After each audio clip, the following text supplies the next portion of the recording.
A paz do Senhor, boa noite a todos. Hoje é a lição de número 4 e terá o teste hoje, né?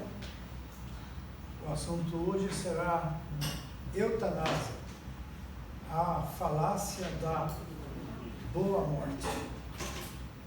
Pai querido e santo, obrigado mais uma vez pela oportunidade de nos reunirmos para aprender acerca das verdades da Tua Palavra. Que o Teu Espírito Santo, que em nós habita, abra o nosso entendimento e nos dê, Senhor, sabedoria, graça, para entendermos a Tua Palavra como ela é.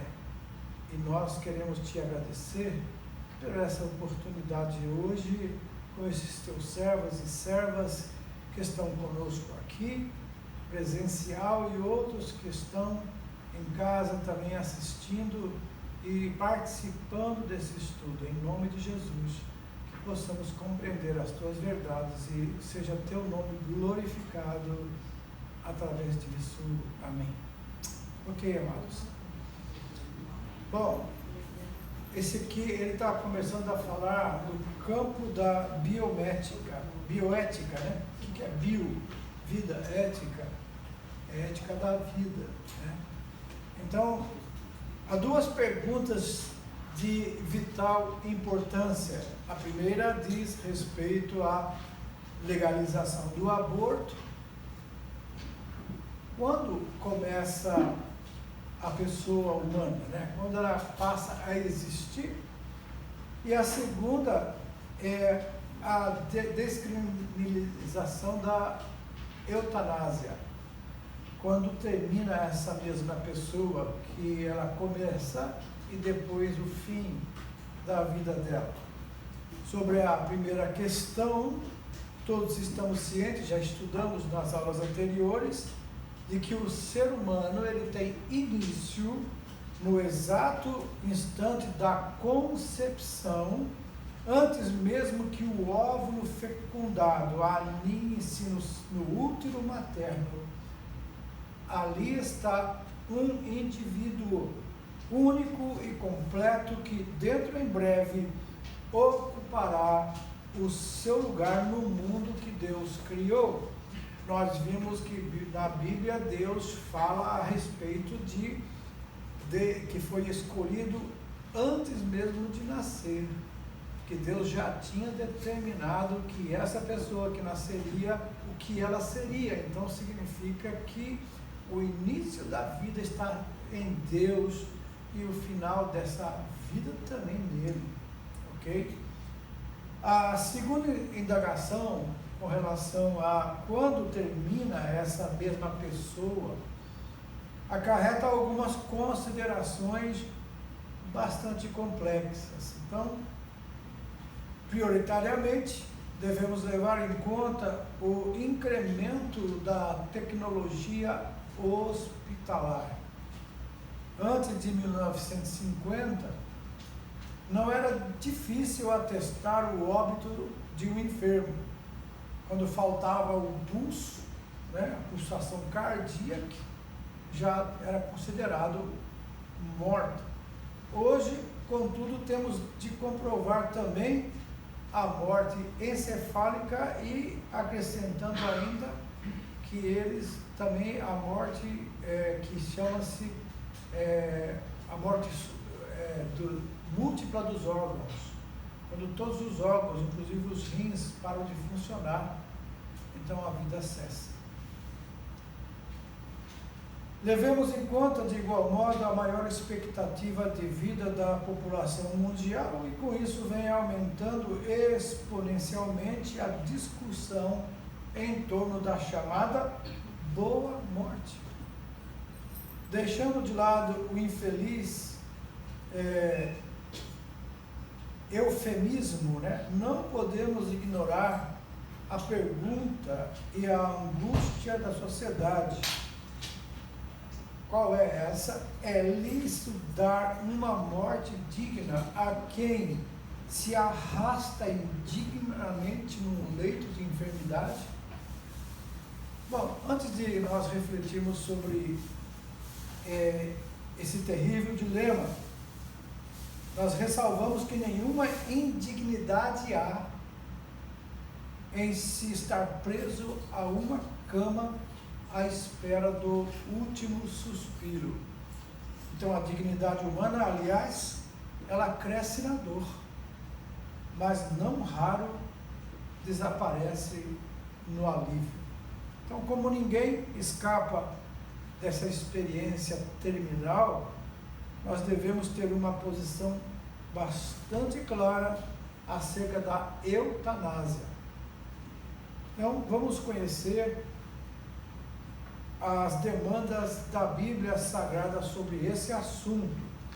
O primeiro texto aí, nós vamos lá, eutanásia, aqui colocado como o mito da boa morte, porque a palavra eutanásia, ela foi inicialmente usada pelo filósofo inglês Francis Bacon. Ele viveu em 1561 a 1627, e a partir de então o termo difundiu-se pelas academias, ganhando fortes contornos filosóficos, teológicos e científicos também. Por isso, torna-se muito difícil hoje definir com precisão a eutanásia. Enquanto os filósofos e os teólogos se esforçam por encontrar um conceito ético razoável, os médicos buscam estabelecer-lhes os limites clínicos. Já que demandamos uma definição, então vamos estudar a etimologia e depois vamos ver o sentido de outros dois termos estreitamente relacionados ao assunto, que é a ortotanásia e a distanásia. Vamos lá. Qual o sentido etimológico? O que significa essa palavra? Bem, dois vocábulos gregos aí. Eu, que significa bom, e thanatos, que significa morte. Então a palavra eutanásia pode ser traduzida literalmente como boa morte. Então, em virtude da sua curiosa e sugestiva significado, a etimologia, outras alcunhas, outros apelidos lhes são atribuídos: morte serena, morte tranquila e também morte digna. Então, esses homens que defendem a eutanásia, eles dizem que a pessoa, se tiver uma morte conduzida, auxiliada por médicos, então ela terá uma morte digna, uma morte serena, uma morte tranquila. Todavia, nós vamos ver mais adiante que a morte, por mais serena e tranquila e digna, jamais deixará de constituir-se no pior inimigo da humanidade. Na Bíblia, em 1 Coríntios 15, 26, já diz que o último inimigo a ser vencido é a morte. Então, se é o último inimigo, então a morte nunca será algo bom. É o inimigo da vida. Agora, Deus, a Bíblia diz que Deus tem prazer na morte dos seus. O que significa isso? Sair desse tabernáculo, desse corpo, para o crente em Jesus é maravilhoso. Só que nós, como fomos criados para a vida e não para a morte, ninguém aceita de bom grado dizer: eu queria morrer amanhã, queria morrer hoje, né? Muita gente fala assim: eu queria morrer, é melhor morrer do que viver desse jeito. Mas isso é uma expressão que as pessoas falam sem pensar. Mas, por exemplo, tinha uma esposa que o marido morre e ela lá no túmulo, na beira do túmulo, gritava: eu quero morrer, eu quero ir com você, quero ser enterrada com você, e gritava, e todo mundo ali tentando acalmar ela. Ele escorregou e caiu lá dentro do túmulo. Aí, quando ia começar a jogar terra, ela falou assim: tira daqui, miserável, tira daqui. Por quê? Porque na verdade na hora de expressar algum sentimento, a pessoa fala em morte de uma forma rasteira, superficial, mas a hora que o negócio chega mesmo, né? Aí a pessoa já muda a ideia rapidinho, né? É só para vocês entenderem que essa coisa de querer morrer, Paulo ele podia dizer isso, porque Paulo vivia um ministério de sofrimento, de angústia, de muita perseguição, mas ele assim mesmo, as cartas mais alegres de Paulo foram escritas da prisão. Ele diz, regozijai-vos do Senhor, outra vez digo, regozijai-vos. Ele escrevendo e ele falando da esperança, ele chegou a dizer, o viver para mim é Cristo, o morrer é lucro. Então, nesse caso, ele estava falando, não da morte, como o ímpio ou o incrédulo, aquele infiel fala, estava dizendo de uma saída desse corpo de sofrimento para estar com o Senhor para sempre. Essa é a nossa bendita esperança, não é verdade? Então a Bíblia, ela descreve a morte como o último inimigo a ser vencido, porque o que trouxe a morte para o mundo foi o pecado, entendeu? Se não houvesse pecado, não haveria morte. Deus criou o homem, não foi para a morte, foi para viver. Mas o homem pecou e Deus disse para Adão, o dia que você pecar, comer do fruto, ou me desobedecer, você vai morrer. E é interessante que você pode perceber aí os dois tipos de morte que a Bíblia se refere. Primeiro que Adão não morreu fisicamente assim que pecou, mas ele morreu espiritualmente porque separou-se de Deus. Essa é a morte pior, é a separação de Deus. Tanto é que a Bíblia fala primeira morte e segunda morte. Apocalipse 20 fala, bem-aventurado aqueles que fazem parte da primeira ressurreição, porque sobre estes não tem poder a segunda morte. O que se refere à segunda morte? É a separação eterna de Deus.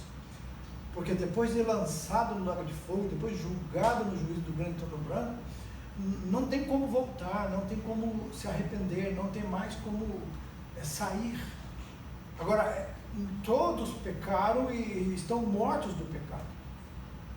Paulo fala, vocês estavam mortos nos vossos delitos e pecados, vocês eram escravos, faziam tudo que a carne pedia, que os pecados comandavam você. Agora vocês estão livres, vocês nasceram de novo, vocês tiveram uma nova vida. Isso é, nascer de novo é sair dessa morte espiritual para a morte, para a vida em Cristo Jesus, novo nascimento.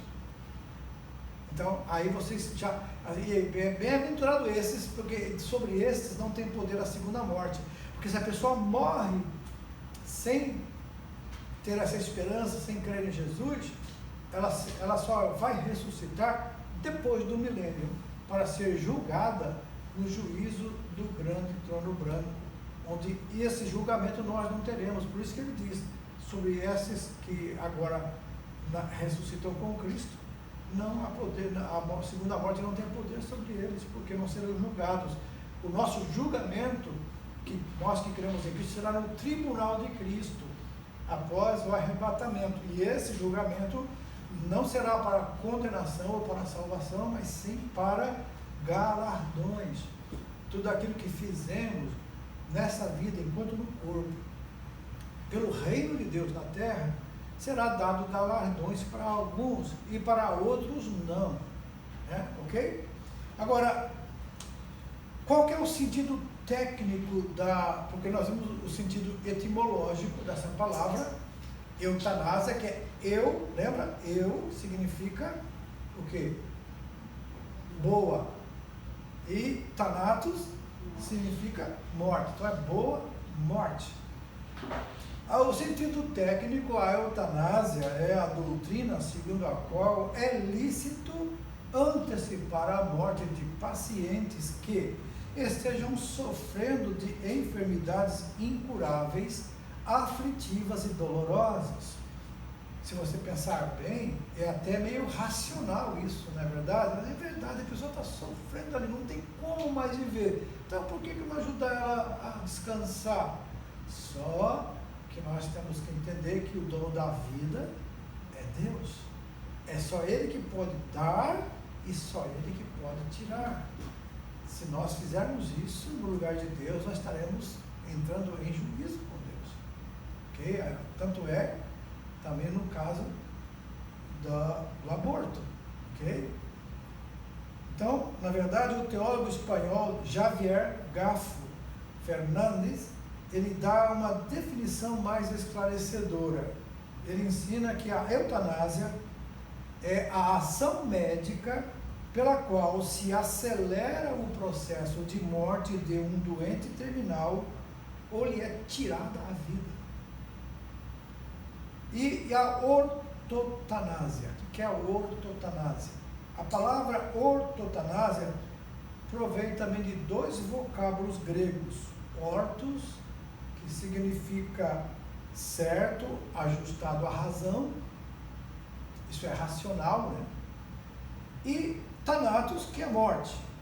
Então, por conseguinte, ortotanásia é o tratamento dispensado a um enfermo terminal que já sem recursos extraordinários da medicina, ele é assistido apenas pelos meios ordinários desta.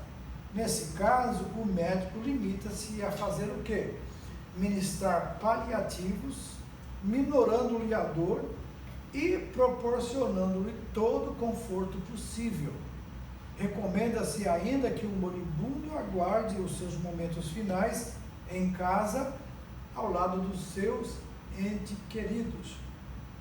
Então, embora isso, lexicamente, a ortotanásia até possa ser considerado uma sinônimo de eutanásia, entre ambas tem consideráveis diferenças no campo da ética. Por quê? A eutanásia, como vem sendo proposta, não passa de um homicídio qualificado. Apesar de apelidada de morte misericordiosa, né? Isso porque busca abreviar a vida do paciente através de meios artificiais e mecânicos. Então há uma interferência no estender dessa enfermidade para abreviar o tempo em que essa pessoa vai morrer. Então isso por meios artificiais e mecânicos, como no caso tirar o tubo de respiração ali, a pessoa vai morrer asfixiada. Então, já a ortotanásia, embora recomende a dispensa dos meios extraordinários, ela não prescinde dos ordinários. Isso é, a ortotanásia, o médico vai assistir aquele paciente até o finalzinho da vida dele, quando ele partir, no caso até mesmo em casa, junto com os seus, né, para ir tomando os remédios. Que acontece muito em famílias que pegam o paciente que já não tem mais nenhuma condição de sobrevida, eles vêm para casa para passar os últimos momentos da vida dele com a família, inclusive tomando remédios para tirar as dores, ok? E também tem a distanásia. Etimologicamente, essa palavra distanásia significa morte lenta, conhecida também como obstinação terapêutica. A distanásia, ela pode ser também definida como a prática pela qual, utilizando-se de meios artificiais e muitas vezes desproporcionais, prolonga-se a vida de um enfermo incurável, e ela também recebe o nome de cacotanásia, que é a morte ruim e indesejável. Então terminou esse primeiro texto explicando os três tipos, né? Eutanásia, ortotanásia e distanásia. Vocês viram a definição de cada uma dessas palavras. O primeiro exercício é B. Segundo, D. Terceiro, C. Quarto, A. Quinto, D. E 6, C. Vamos ver a história da eutanásia, né? Como que ela surge. Os pagãos, os povos pagãos, eles sempre realçaram a qualidade de vida em detrimento à sua santidade, a santidade da vida. Afinal, por que se arrastar numa existência miserável, ora limitado pelas doenças, ora aprisionado pela velhice? E assim, conjecturando eles, muitos povos acabam por cultuar a morte. Nós vamos ver aqui pessoas da história que cultuaram a morte, pessoas famosas que até hoje lemos sobre elas. Mas isso não ficou no passado só. Com a repaganização do Ocidente, que é o que é isso, essa palavra repaganização? É que está voltando o paganismo para o Ocidente, que era de cultura cristã, de cultura judaico-cristã, com a ética cristã, moral, né? De repente, pelo enfraquecimento da influência da igreja e do cristianismo na Europa, no Ocidente, o que está acontecendo é que estão voltando às mesmas atitudes do paganismo antigo. E com isso vai entrar também essa cultura, o culto à morte, tentando mostrar que para certos tipos de pessoas a morte é o melhor remédio. Ela voltou em pauta com isso, né? E de algumas importantes agendas, inclusive esse falado Nova Ordem Mundial, ou Reset, Grande Reset, é mais ou menos isso. Eles tentam fazer, o mundo tem muita gente, vai faltar alimento, vai faltar isso, então vamos eliminar os velhos, vamos aprovar os abortos, né? Descriminalizar, que aí diminui a população do mundo e se tem uma vida melhor. Então eles não estão preocupados com a vida em si, dos que estão vindo, dos que já passaram por ela, estão agora já no final da vida. Eles querem simplesmente só manter vivos aqueles que eles acham que é bom para a sociedade. Nós vamos ver isso aqui nas culturas pagãs antigas. Então, na verdade, o antigo culto à morte, que é boa e serena, já conta com adesões até mesmo entre cristãos. Estão até aceitando essas ideias. Então, nesse tópico, nós vamos ver algumas nações como elas praticavam a eutanásia. E também vamos ver que na pós-modernidade, como ela vem tratando desse assunto polêmico, desse tema, né? No Egito, por exemplo, quando a civilização europeia ainda ensaiava os seus primeiros passos, o Egito já era celebrado por seus surpreendentes avanços na área da fisiologia. Então, as técnicas de embalsamamento desenvolvidas por seus médicos no Museu da História Natural do Rio de Janeiro, ele fala aqui, mas eu tive o privilégio de ir no Museu do Cairo, no Egito, e vi ali as múmias dos faraós. E uma coisa interessante que falaram para nós é que quando um homem rico, famoso, ou um faraó morria, eles criam na vida após a morte, mas só que eles criam de uma forma literal. Então, o que eles faziam? Os animais que o morto gostava, os empregados do morto, tudo ia junto com ele para a tumba, para viver com ele do outro lado da vida. Então a gente viu lá dentro de caixas cereais embalsamados há mais de 3.000 anos, 4.000 anos. Nós vimos ali cachorros, pessoas Então, por exemplo, se o cara tivesse 40 empregados, os 40 empregados iam ter que ser morto ou embalsamado junto com aquele homem para poder servir a ele do outro lado da vida. Então, isso é de ver com nossos olhos ali, e como que aquelas múmias estão intactas, algumas ainda enfaixadas, outras já tiraram suas faixas, e a gente vê que o perfil está ali, a pele está ali, né? Só não está as gorduras, essas coisas que desaparecem, mas a forma como essa técnica de embalsamamento, até hoje estão procurando ver como é que os egípcios tinham essa já, naquela época já tinha esse conhecimento.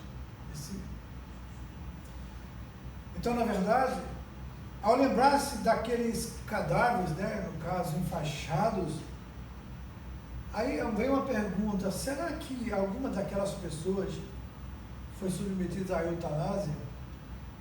Então, para eles, para o egípcio, morrer para acompanhar o patrão, o chefe, o faraó do outro lado da vida, era uma boa morte. Isso eles tentavam, eu creio que muitos deles não queriam mesmo ir, né? Mas não tinham escolha, entendeu? Eram escravos, eram empregados, não tinham escolha. Morreu igual na Índia, nós vemos na Índia, se o homem morresse, a viúva era queimada junto com ele. E foi um missionário que conseguiu mudar essa cultura na Índia. Tá? Se vocês verem a história das missões, vocês vão ver isso aí. Mas a Índia tinha essa cultura também. As mulheres aqui ficam até apavoradas, né? Porque morreu o marido, vai ser queimada junto com ele. Bom, o que se sabe é que essa rainha Cleópatra, né, tão famosa, ela de 69 a 30 a.C., era bastante simpática essa ideia. Ela inclusive fundou uma academia na cidade de Alexandria, né, lá no Egito, cujo único objetivo era pesquisar novos métodos de morte indolor. Então, morrer sem dor. Ela queria isso. E a intrigante soberana era tão obcecada pela boa morte que ela mesma resolveu experimentá-la. Então, ela, vendo-se acuada pelas tropas romanas, deixou-se picar por uma naja egípcia, né? O veneno dessa serpente, a naja egípcia, ela começa a fazer efeito depois de 15 minutos. E em menos de 2 horas, leva a pessoa a óbito. Entretanto, a sua ação paralisante causa uma morte dolorosa. Eu creio que Cleópatra deve ter se frustrado com a sua própria morte, se bem que depois que ela entrou no processo, não tinha mais como voltar. Ok? Agora, por quê? Não foi uma morte serena, indolor.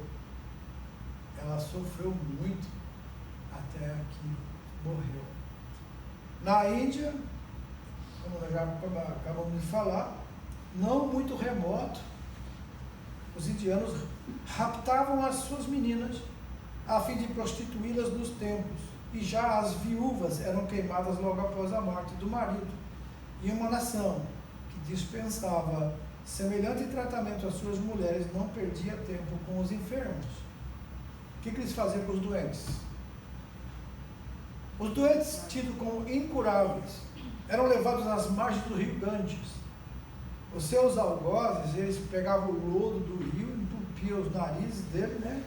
E a boca com lodo, aí lança eles no rio, e a morte era lenta, indescritível. Será que hoje procedimento semelhante não é observado em algum hospital, quando se desliga o balão de oxigênio de um moribundo?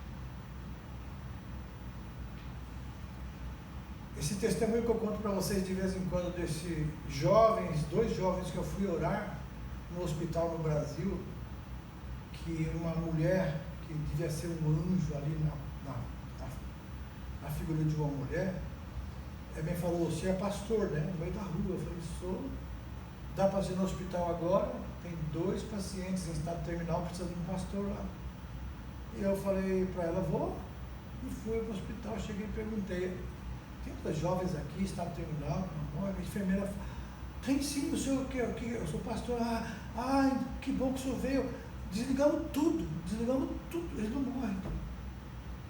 Então, ao desligar o ar, a respiração artificial, a pessoa morre de asfixia, sem ar, sem poder respirar. E eu vi que um dos jovens estava assim mesmo. Ele não conseguia puxar o ar. Mas eu segurei na mão dele e ele foi dando sinal de mão, 1 vez, 2 vezes, e eu repeti com ele, falei com ele sobre Jesus, sobre a vida eterna, sobre salvação, e ele perguntei se ele cria, ele falou que cria, e dando sinal com a mão, aí eu falei, você quer aceitar Jesus como seu Salvador?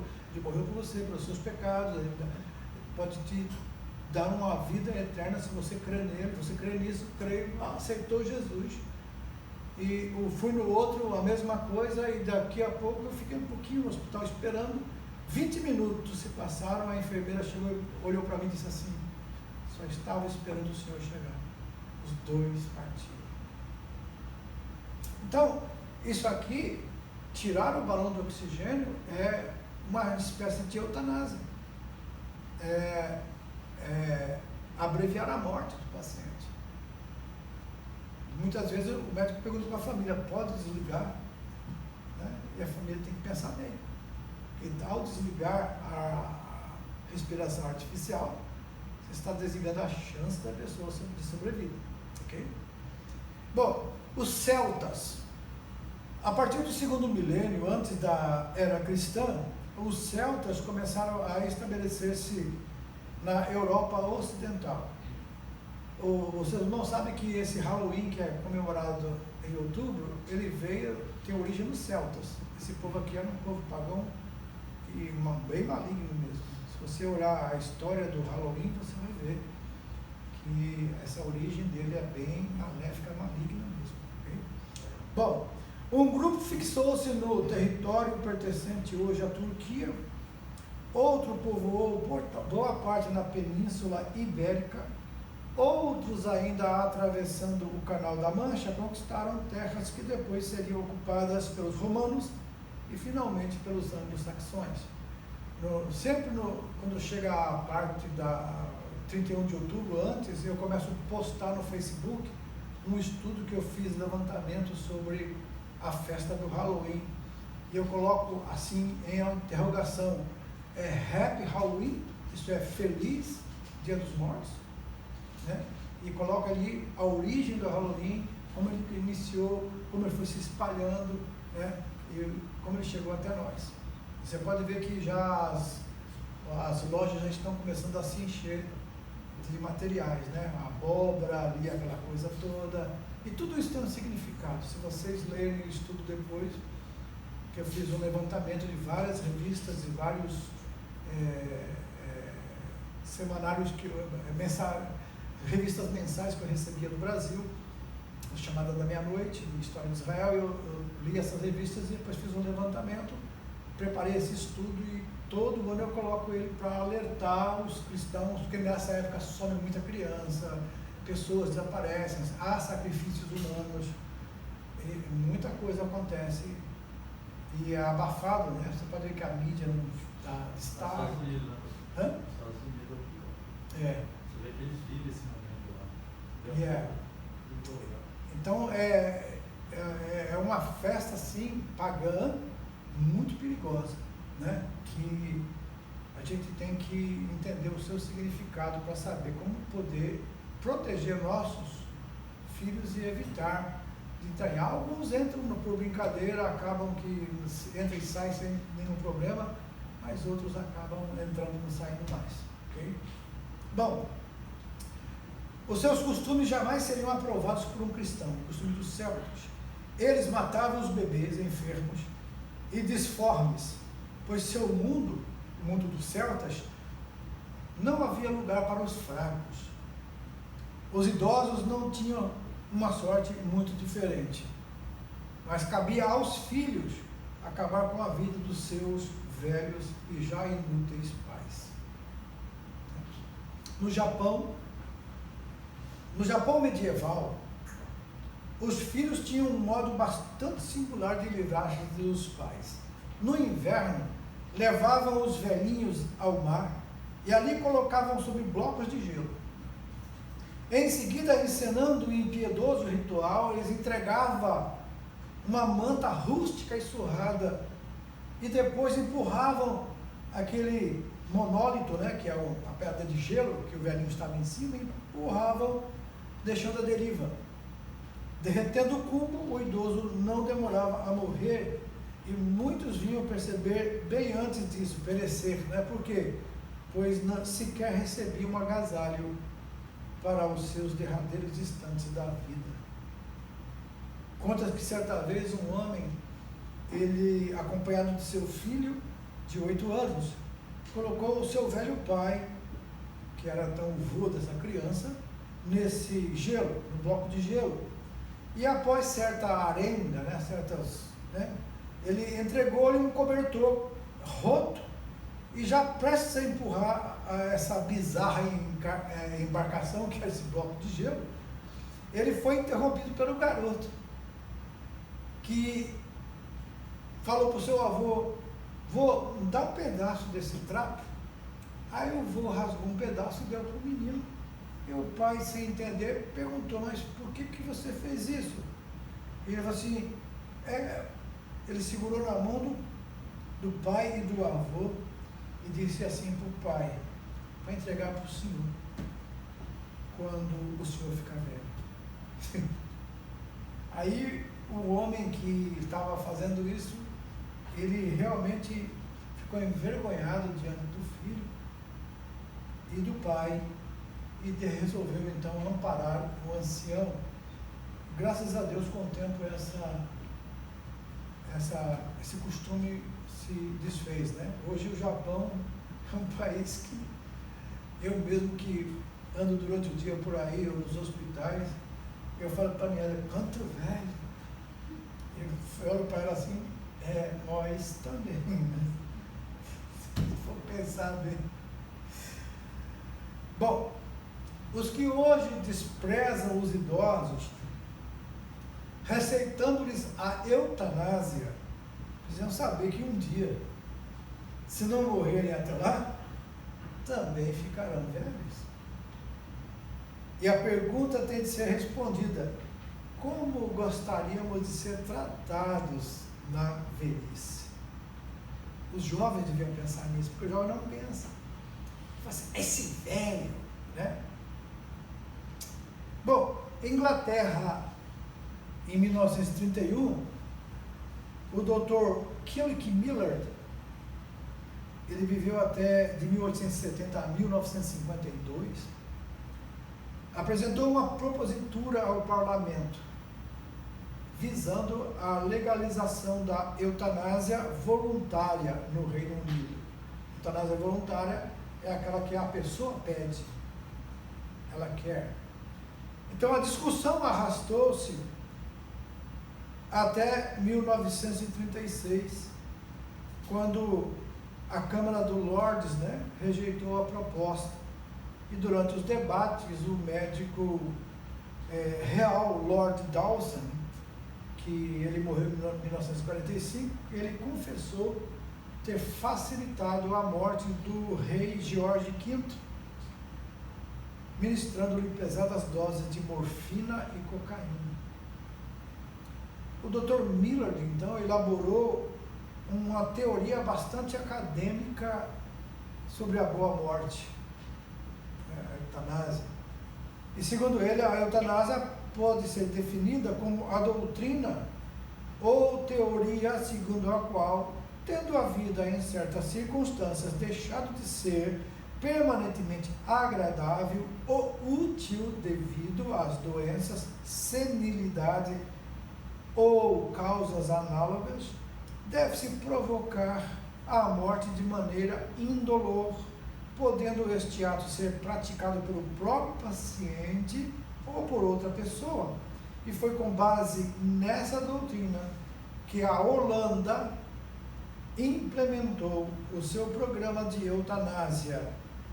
Em termos de crueldade, aliás, a medicina praticada nos Países Baixos em nada fica a dever na Alemanha de Hitler. Bom, aqui você tem a coluna A de acordo com a coluna B. Qual que é o 7? B, 8, E, 9, D, 10, A e 11, C. Ok. Vamos ver a eutanásia na Alemanha nazista. Embora comum a diversos povos, foi na Alemanha de Hitler que a eutanásia desenvolveu-se como política pública.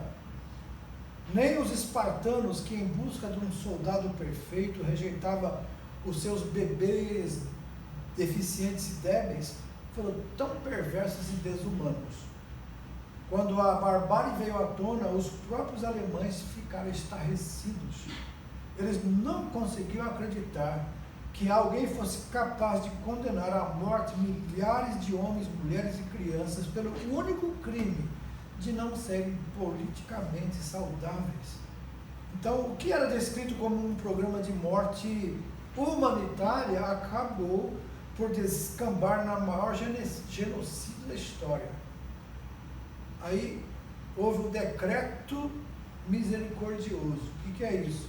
Em outubro de 1939, o Terceiro Reich, ele publicava um decreto com data retroativa a 1º de setembro daquele ano, oficializando a prática da eutanásia na Alemanha.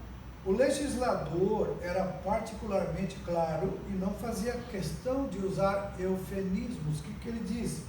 O Reichers, Philip Bauer e o Dr. Karl Brandt, eles estão encarregados de ampliar a competência dos médicos a serem designados nominalmente, para que estes, com base num diagnóstico cuidadoso e humano, recomendem a morte misericordiosa aos doentes incuráveis. Bom, o decreto fica conhecido então como Action T4. O que é isso? Era uma referência a um prédio na rua Tiergarten 04, onde ficava uma fundação chamada Fundação de Caridade para cuidados institucionais.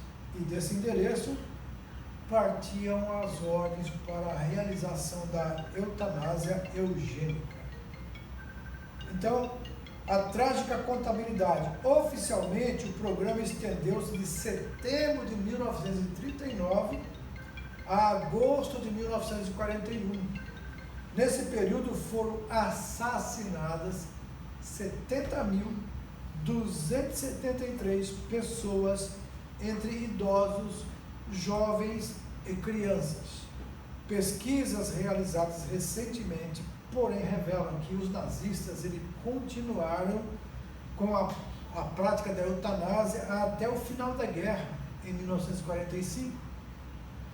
E o número de mortos, portanto, pode ser muito mais expressivo, chegando a mais de 200 mil mortos. E nesses 6 anos, foram submetidos à eutanásia ativa quem? Os cancerosos, portadores da síndrome de Down, débeis mentais, deficientes físicos, enfim, todo aquele que não podia ser útil à mãe pátria era condenado à bondosa morte.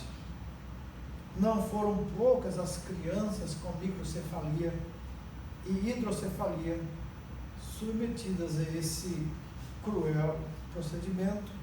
As surdas e cegas também não eram poupadas. A falácia da boa morte. Agora sim, vamos entrar nesse assunto. Inicialmente, a morte era administrada através de injeções letais. Quando dava uma injeção, a pessoa já morria. O custo desse método, todavia, levou Hitler a recomendar o uso de outra forma mais eficaz e econômica, que optou-se então pelo quê? Monóxido de carbono, que é isso? Os médicos do Reichslater, Philip Bauer, ele passaram a fechar os enfermos numa sala hermeticamente fechada, com um cano de escapamento de um motor diesel.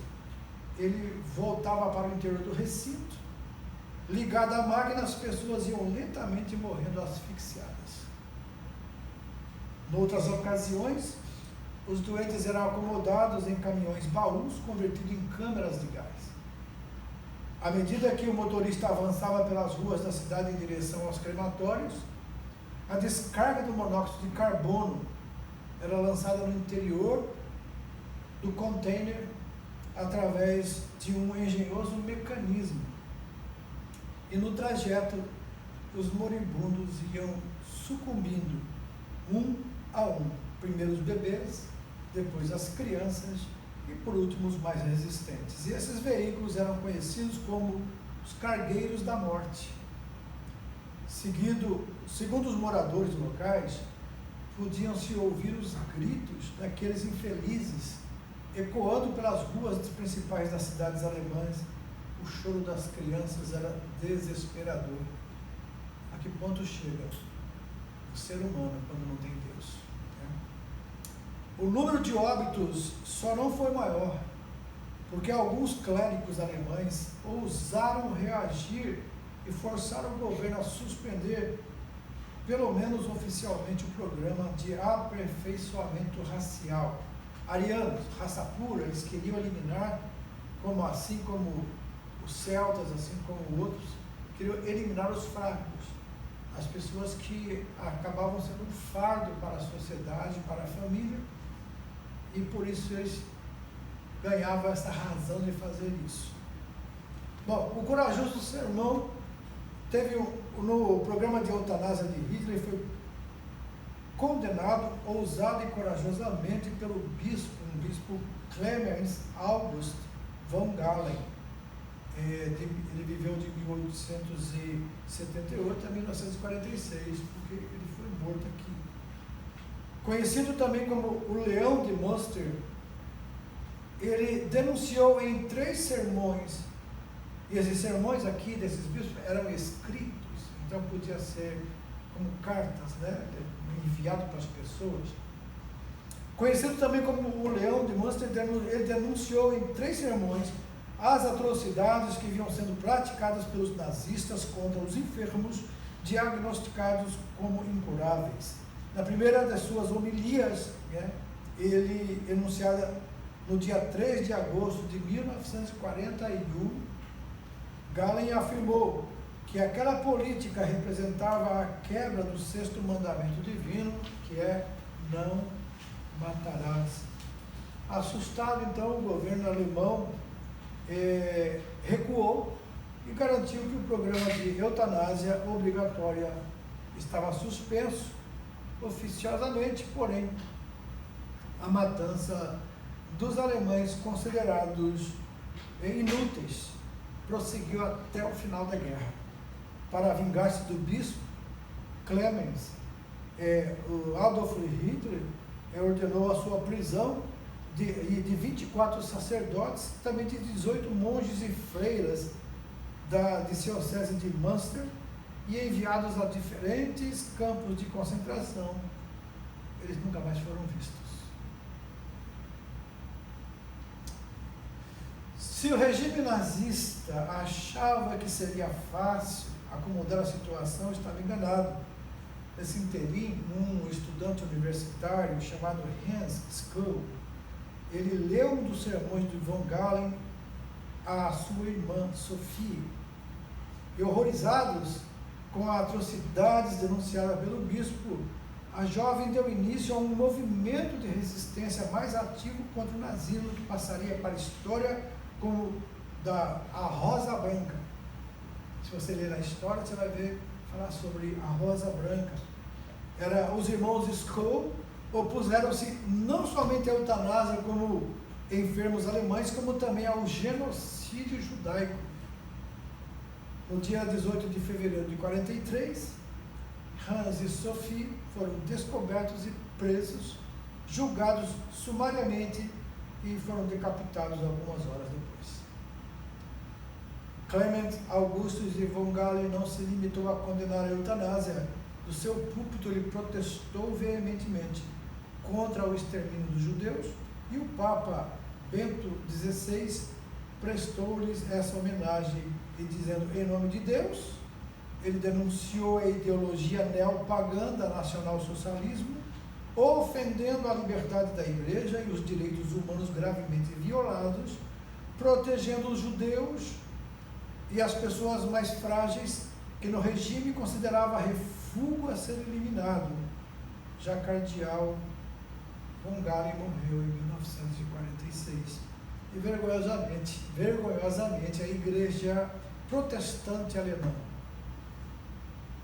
deixando-se corromper pelo nazismo, nada fez para proibir ou coibir a eutanásia e o genocídio judaico.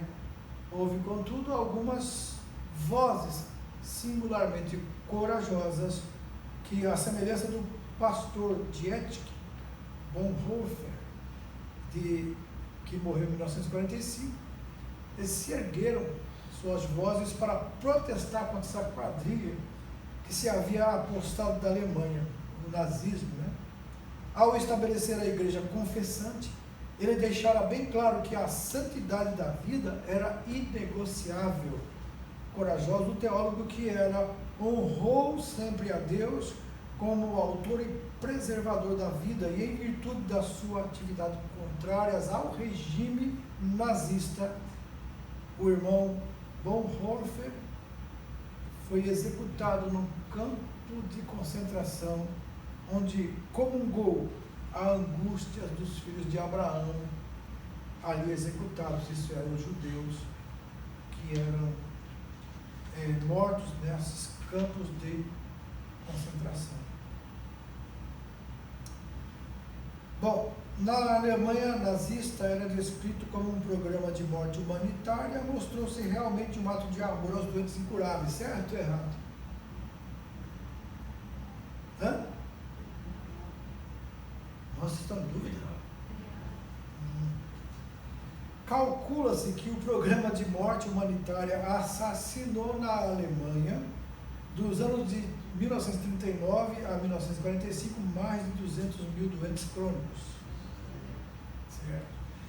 Hitler substituiu as injeções letais pelas câmaras de gás porque estas não infligiam sofrimento às vítimas, certo? Errado. As câmaras de gás infligiam sim. Para vingar-se do bispo Clemens von Galen, que condenou o seu programa de eutanásia e protestou contra o extermínio dos judeus, Hitler prendeu e enviou ao campo de concentração 24 sacerdotes, de outros monges e freiras que nunca mais foram vistos. Bom, 16. Deixando corromper-se pelo nazismo, a igreja protestante alemã nada fez para coibir a eutanásia e o genocídio judaico. Pastor e teólogo Dietrich Bonhoeffer, ele foi executado num campo de concentração por ser uma das vozes corajosas que se opuseram ao regime nazista e defender a santidade da vida. Certo? Certo ou errado? Na Alemanha atual, a eutanásia constitui grave delito. Certo. Legalmente amparados, os médicos da Holanda têm poder de vida e morte sobre os seus pacientes, por isso os idosos e doentes crônicos procuram os médicos alemães. Certo ou errado? Certo. Interessante isso, irmão. Se você ler, depois nós vamos ver.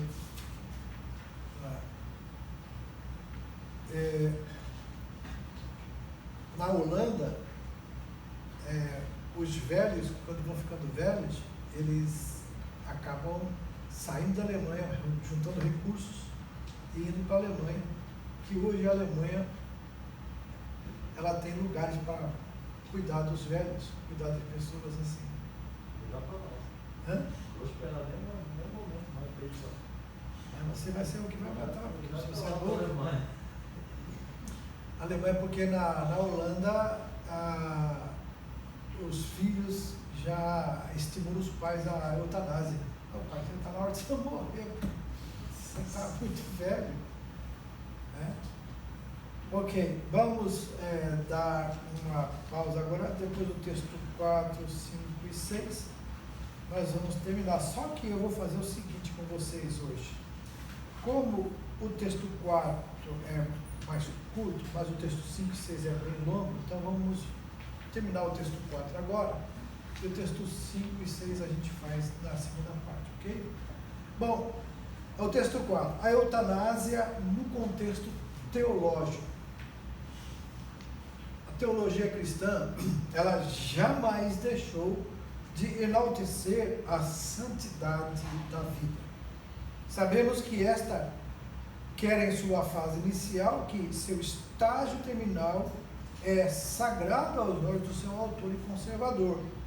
Lá em número 16, 22, o que fala lá? Que Deus é o conservador da vida, o autor e conservador da vida. Então significa que é Ele que tem o poder de dar e também o poder de tirar. E tendo a Bíblia como nossa única regra de fé infalível, né? E prática também, nós rejeitamos qualquer iniciativa que vise extinguir ou abreviar a existência humana. E como veremos a seguir, os teólogos cristãos jamais pouparam esforços em defesa da santidade da vida.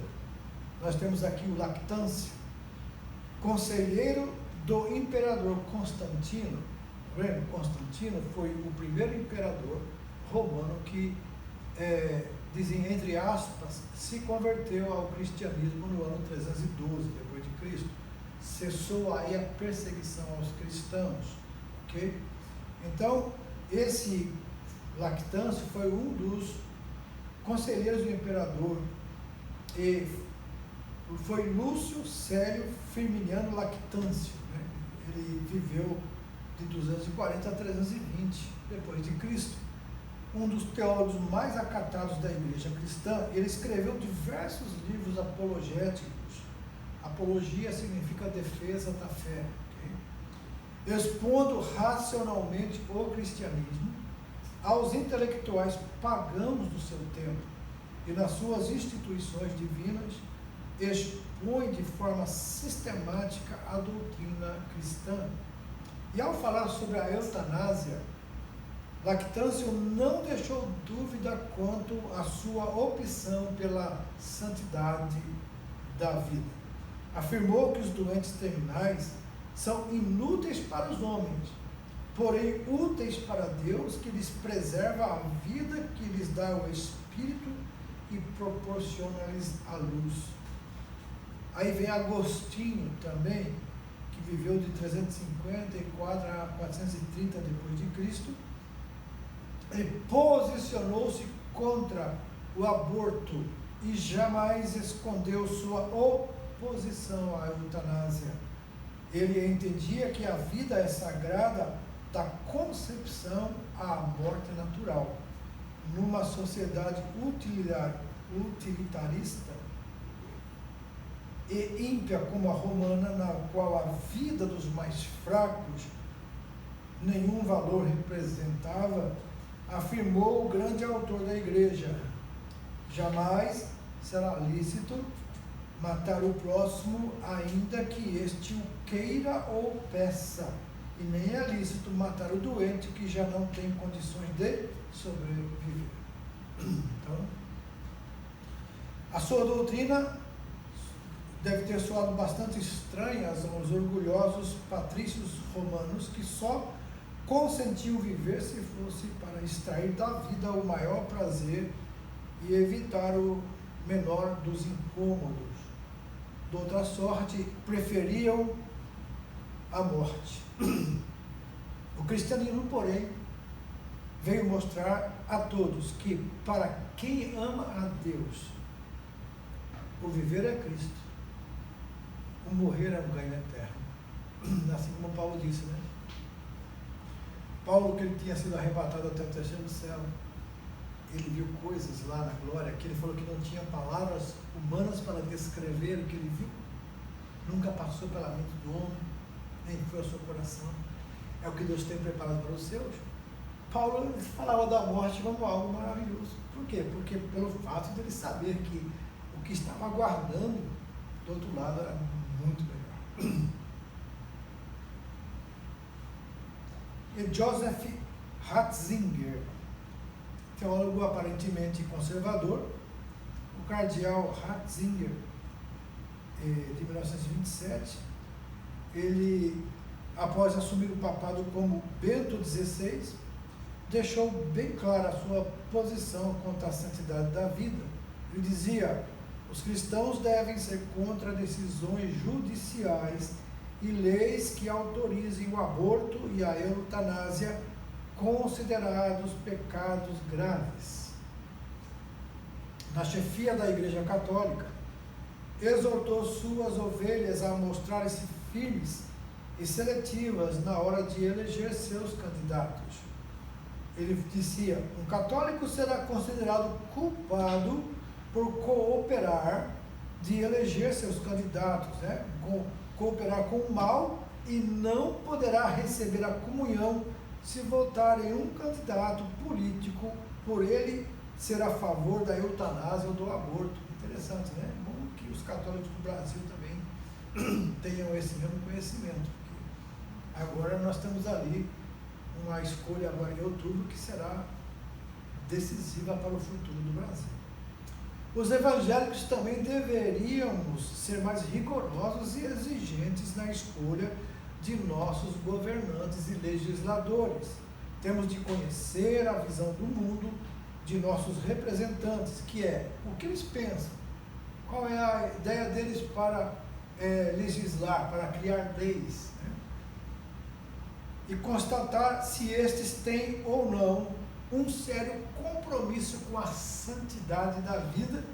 E não posso aceitar, aqui diz o autor, que cristãos professos agremiem-se a partidos que tenham como agenda a legalização do aborto e a discriminação da eutanásia. Isso é. Então, na verdade, a Sagrada Congregação para a Doutrina da Fé, reforçando a posição do Concílio Vaticano II, ele falou sobre a condenação à eutanásia. Então, no caso, nós temos aí a própria Igreja Católica também se pronunciando até nos tempos atuais contra o aborto e a eutanásia, embora agora esse Papa aí, argentino, ele tem sido bem maleável com essas coisas, né? E ele está sendo levado também politicamente. O Concílio Vaticano II foi reunido em dezembro de 1961 a dezembro de 1965, e ele manifestou-se contra a eutanásia, denunciando solenemente os crimes contra a vida. Ele disse: como são toda a espécie de homicídio, o genocídio, o aborto, a eutanásia e o próprio suicídio voluntário. A encíclica Gaudium et Spes reafirma uma vez mais o compromisso dos católicos em relação à santidade da vida humana. Aí vem o Jürgen Moltmann. Esses nomes aqui são complicados, hein? Queria ver vocês falar esses nomes. Às vezes eu até falo errado aqui, mas você também não entende. Acaba ficando por isso mesmo.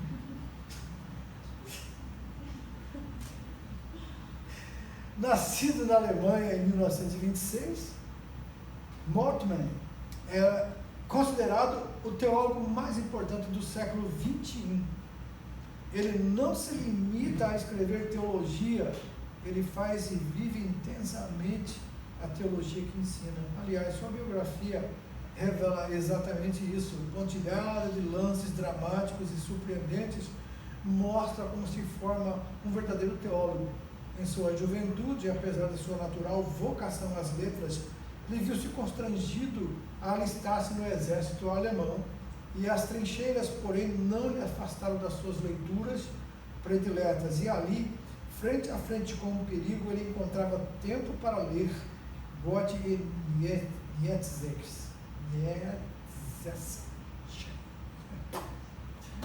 Esperava que, após guerra, tivesse condições de conduzir os seus estudos. E em 1945 ele caiu prisioneiro do exército britânico, e na prisão foram mostrados para ele algumas das fotografias dos campos de extermínio nazista. Ao ver a barbárie cometida por seu povo contra os judeus, ele ficou sem entender como a culta e ilustrada Alemanha pôde cometer tal crime. Mas foi ainda naquela prisão que o jovem Moltmann, ele ganhou um exemplar do Novo Testamento, e ao lê-lo veio a converter-se. Segundo as suas palavras, não foi ele quem caminhou ao encontro de Cristo, mas foi Cristo que veio ao seu encontro. E suas experiências como soldado e agora como teólogo levaram-no a perguntar: como falar de Deus depois de Auschwitz? Moltmann, em sua Teologia da Esperança, argumenta lindamente que Deus não estava ausente dos campos de extermínio, mas lá estava, sofrendo como as vítimas. Em seu livro A Ética da Esperança, mostra que Deus continua ao lado daquele que covardemente são forçados a se submeterem aos modernos programas de eutanásia. E ao fazer um paralelo entre a Alemanha nazista e alguns países tidos como altamente civilizados, ele escreve: o que há 60 anos ocorreu por razões políticas, hoje se tenta fazer por motivos comerciais. A morte em oferta. Trata-se da eutanásia ativa, a pedido, mas só para clientes das respectivas organizações. Visto que aqui não existem motivos louváveis, é preciso ser especialmente cauteloso. Toda oferta, ela atende a uma procura. Isso é verdade, mas toda oferta provoca também procuras, né? Isso é assim nos negócios modernos. Caso contrário, eles não poderiam se expandir. Mais adiante, complementa o teólogo. Também considera uma exigência exagerada e de difícil responsabilização levar uma pessoa a me matar, pois nesse caso ela tem de servir a minha morte e não a minha vida, e ninguém deve colocar-se ou deixar-se colocar a serviço da morte dos outros. Quem teve de fazê-lo numa situação de emergência, por exemplo, na guerra, carrega um grande peso, e penso que a oferta comercial de assistência ativa para morrer é algo abominável. Agora, e a Assembleia de Deus com relação à eutanásia, a nossa igreja? No dia 12 de abril de 2013, a Convenção Geral das Assembleias de Deus no Brasil, através da sua comissão política, divulgou um documento reafirmando a sua posição quanto à ética cristã, intitulado Carta de Brasília. O referido documento posiciona-se firmemente sobre a eutanásia. Em primeiro lugar, o órgão considera a vida um direito jurídico indisponível.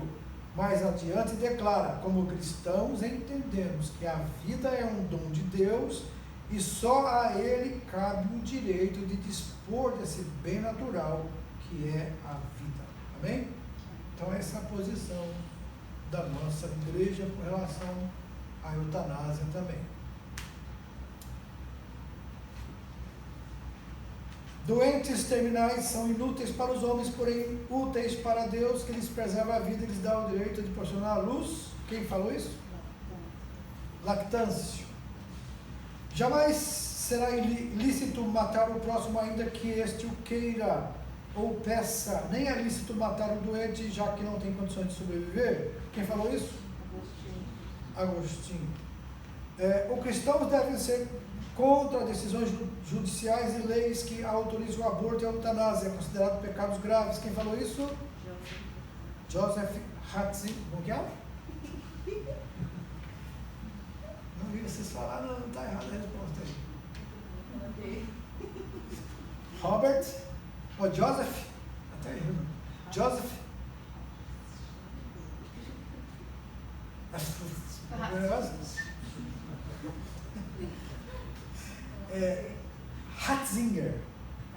Ratzinger. Fala Ratzinger aí, irmão Roberto.